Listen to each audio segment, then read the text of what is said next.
இல்லை புரியல. ஹைடா பசங்கள் எல்லாருக்கும் வணக்கம், நமஸ்காரம். நான் நல்லா இருப்பீங்கன்னு நினைக்கிறேன். சில பேருக்குலாம் ட்ரஸ்ட் அப்படின்னா என்னென்னே தெரிய மாட்டேங்குது கைஸ். ஆக்சுவலி என்னுடைய ஃபைண்ட் ஆஃப் வியூன்னு சில சொல்கிறேன். இந்த ட்ரஸ்ட் அப்படின்றது ஒருத்தவங்களுக்கு உண்மையாக இருக்கிறது. நான் என்ன கேட்குறேன்னா, உண்மையாக இருக்க முடியாதான் அந்த ரிலேஷன்ஷிப்பில் இருக்கக்கூடாது. நான் என்ன ரிலேஷன்ஷிப்பில் தான் மோஸ்ட்லி இந்த உண்மையாக இருப்பாங்க. லைக் ஒரு பையனோ ஒரு பொண்ணோ அவங்க வந்து உண்மையாக இருக்காங்க அப்படின்னா அந்த ஒரு உண்மைக்கு தன்மையாக அங்கே இருக்க மாட்டேங்குது. மோஸ்ட்லி வந்து அவங்களுக்கு யாருக்குமே இருக்க மாட்டேங்குது.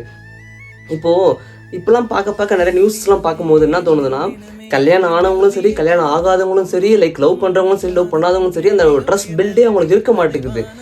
ட்ரஸ்ட்டுனா நமக்கான ஒரு பர்சன் இருக்காங்க, ஆப்போசிட்டில் இருக்காங்க, ஸோ அவங்களுக்காக நம்ம உண்மையாக இருக்கணும் அப்படின்ற அந்த ஒரு இடமே இருக்க மாட்டேது. ஏன் எங்கே போச்சு? நான்லாம் வந்து 90s கிட்ஸ், ஏர்லி 90s கிட்ஸில் எங்கள் அப்பா அம்மாலாம் பார்த்து நான்லாம் வளர்ந்தவன். இப்படிலாம் இருக்கும்னு நினச்சி வளர்ந்தவன் நான். ஆனால் இப்போ அப்படிலாம் இல்லைன்னு நினைக்கும் போதெல்லாம் எனக்கு ஏன்னா பண்ணுறீங்க, ஐயோ லைஃப் எப்படிடா போக போகுது, என் லைஃப்லாம் நினச்சாலே பயமாக இருக்குது. என்ன பண்ணிட்டு இருக்கீங்க, என்ன நடக்க போகுது ஃப்யூச்சரில்?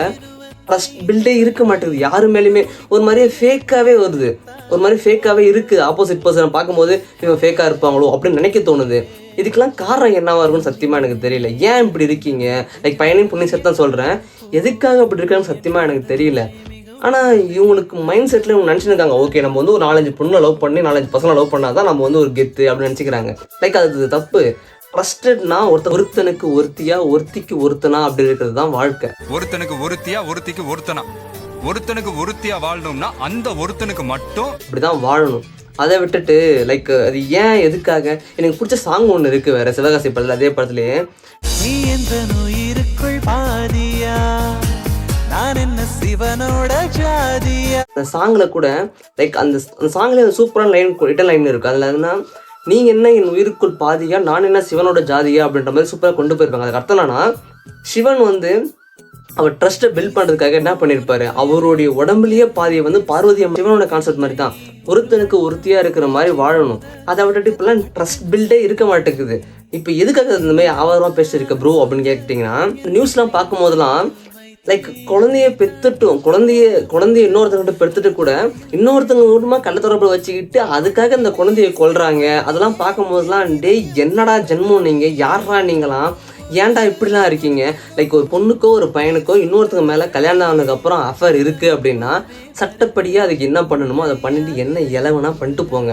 அதை விட்டுட்டு எனக்கு இவனும் வேணும் அவனும் வேணுன்ற மாதிரி அவங்ககிட்ட இருக்கிற பணத்தெல்லாம் சுரண்டிக்கிட்டு அவன் லைஃபையும் கெடுத்துக்கிட்டு, ஏன் அந்த பர்சன் ஒன்று லவ் பண்ணியிருப்பான், பழகிருப்பான், பேசியிருப்பான், கல்யாணம் பண்ணியிருப்பான், நீங்கள் தான் அவனுக்கு எல்லாமே நினச்சி வாழ்ந்துட்டு இருப்பான்.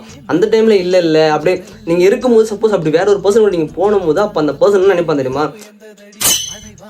காரணம் என்னன்னா, அவன் வந்து உங்கள் மேலே உண்மையாக லவ் பண்ணிட்டான் இல்லையா, அதனால அடுத்த ஸ்டெப் என்ன பண்ணணும். சில பேர் இருப்பானுங்க, சில அதிபுத்திசாலிகளாம் இருப்பாங்க. லைக் எப்படின்னா, ஓகே அவங்களுக்கு பிடிச்ச மாதிரி அவங்க இருக்கட்டும் அப்படின்னுவாங்க. ஏன்னா அவன் வந்து அப்போ கூட அந்த பர்சனை லவ் பண்ணிட்டு இருக்கான். ஆனால் இப்படிக்கிற அந்த ஒரு பர்சனுக்கு தான் அவங்க துரோகம் பண்ணிட்டு போகிறாங்க. இதெல்லாம் எங்கே போய் முடிய போதோ தெரியல. இது என்ன சொல்கிறதுன்னு தெரியல. ஏதோ உள்ளுக்கிற புலம்பலை கொட்டிட்டேன். நாளைக்கு வந்து பார்க்குறேன். டாட்டா. நாம் ஒரு செயல் செஞ்சால் அது நமக்கு நல்லது நடந்தால் சந்தோஷம்தான். ஆனால் அதே செயல் நம்மளை சுற்றி இருக்கிறவங்களுக்கும் நல்லது நடந்தால் அதுதான் சரியானதும் கூட.